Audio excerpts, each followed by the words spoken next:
All right, we're sitting in with Coach Ragsdale, coming off a big victory versus Valley Head. And Coach, I got to come out here and hang out with you guys, and a lot of juice, a lot of energy before the game, and got to shoot some pictures with you guys. But it seemed like that kind of carried over into the field. Looked like you guys had a lot of fun. It was a big victory for you guys here at home, and I know the crowd was obviously happy to see that. But take us back to last Friday, Coach, and how it all transpired.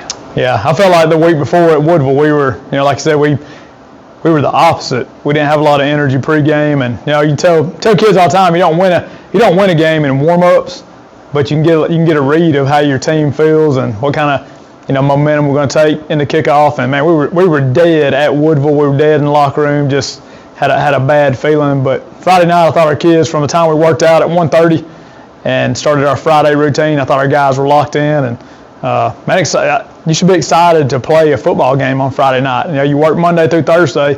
I told the guys, why would you not bring energy on Friday night? That's right. You're playing under lights. You got a big crowd. You should be hyped up, because your number of times that you get to do this are very limited. That's right.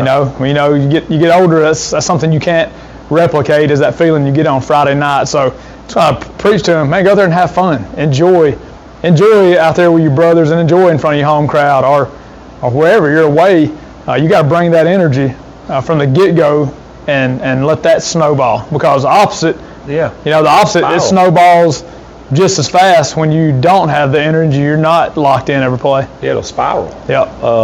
Talk about that 1:30 workout. That's interesting.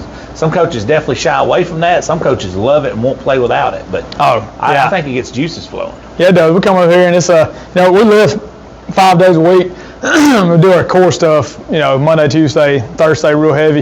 And that Friday workout is more of a, we call it our game day pump. We do some different stuff, full body stuff. Throw some arms in there, but you get in here, get the music going. Yeah. Just get the juice. Get your juices flowing. Yeah, and you work out, then we go and guys can lay around for 45 minutes, an hour. We eat our pregame meal.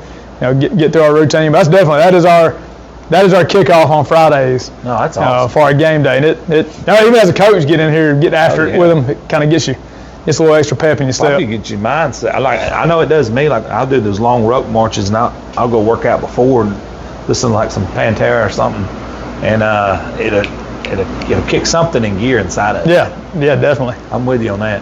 But Coach, talk about your team. I mean, they performed pretty well the other night. I know that everybody that went to the game said, man, we clicking on all cylinders, so to speak.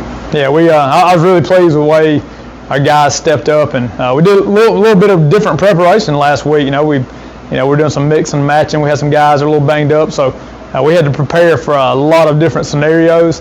And if you look on the stat sheet, you see, Brady Ruark had a big game, had 140 yards rushing, 2 interceptions. I think Ben Baker ended up with 175 yards rushing.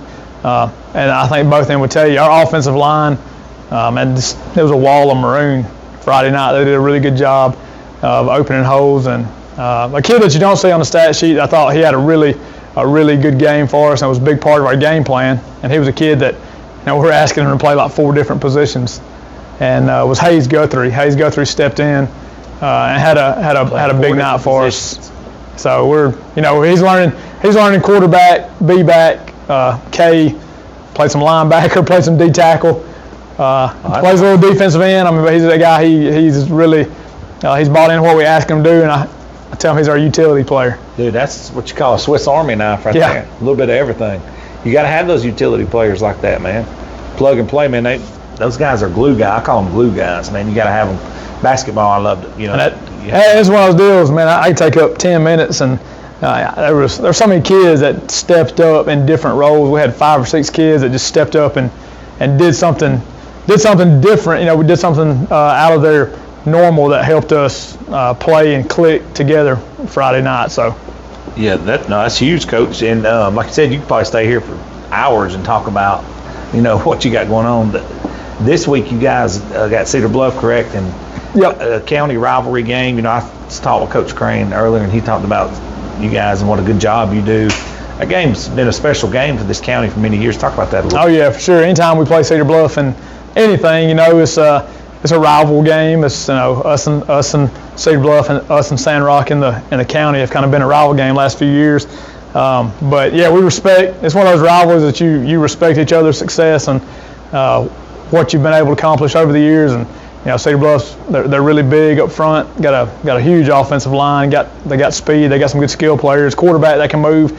It's gonna be a tough game. It's gonna be a hard-fought football game for sure. But if you're somewhere around Friday night, I think it'll be a good game to come out to. No, that's gonna be a good one. That Coach Crane talked about a lot of these people work together. They go to church together. They shop together. Yeah. So it's like bragging right means something, but it means something to these kids too. Talk about that.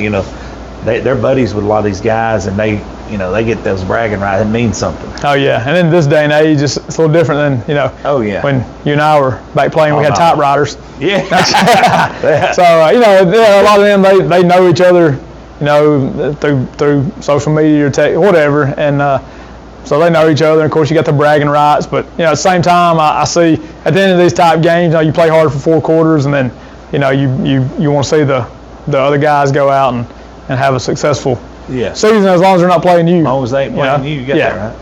It's one of those games. I just remember I didn't talk to nobody from other schools. I don't know if you did. Hey, the only time you saw them if you went to at the mall. The mall, or if they came to a basketball game. Yeah. And you saw them in the lobby. Yeah. Between because it's. I never talked. I hated everybody. Because you had to call their home telephone number. Yeah, you gotta ask their dad. Yeah, hey, can I talk to so-and-so? Hey, dude, I don't care for you. Yeah, it's definitely different. You try to explain kids now, like the social aspect of it, and they don't understand. Yeah. And I remember this is something. It's kind of the premise I created Average Joe's on. I remember I'd go score 20 something points a game, basketball, whatever, and then I would rush home and I'd go to sleep antsy. I couldn't sleep. Get the paper the next morning. Wake up the next morning to buy a paper to hope that my name's printed in it. Oh yeah. Now, your guys warmed up and out there, and I got to come by and shoot it, and they got the pictures. Instant. Yeah, and it's 60 of them, 50 of them. All get pictures and posts and stuff. And I'm like, bro. If you went and picked up the Gadsden Times or Anson Star back in the day, I was. And they put a color picture in the paper on Saturday morning. Oh man, you cutting that baby out. Oh yeah, it's over with. You didn't get those. That was you get one maybe one a week of somebody. I think my whole career I had one color picture in the Gadsden Times, and we were fighting for a loose ball. I was one of the guys fighting for a loose ball in the county championship. It's crazy, but anyways, Coach, before we shut these down, I always like to kick it back to you, just for final thoughts. Yeah, we got a message to our kids this week is we got to put some wins back to back. We've kind of been on a roller coaster of win one, lose one, and so we got to keep that momentum going, because this time of year you control your own destiny to a certain aspect of that second season, getting to the playoffs, what kind of spot you want to be in, and this momentum either carries you or it's gonna stop you in your tracks and keep you from getting where you want to go.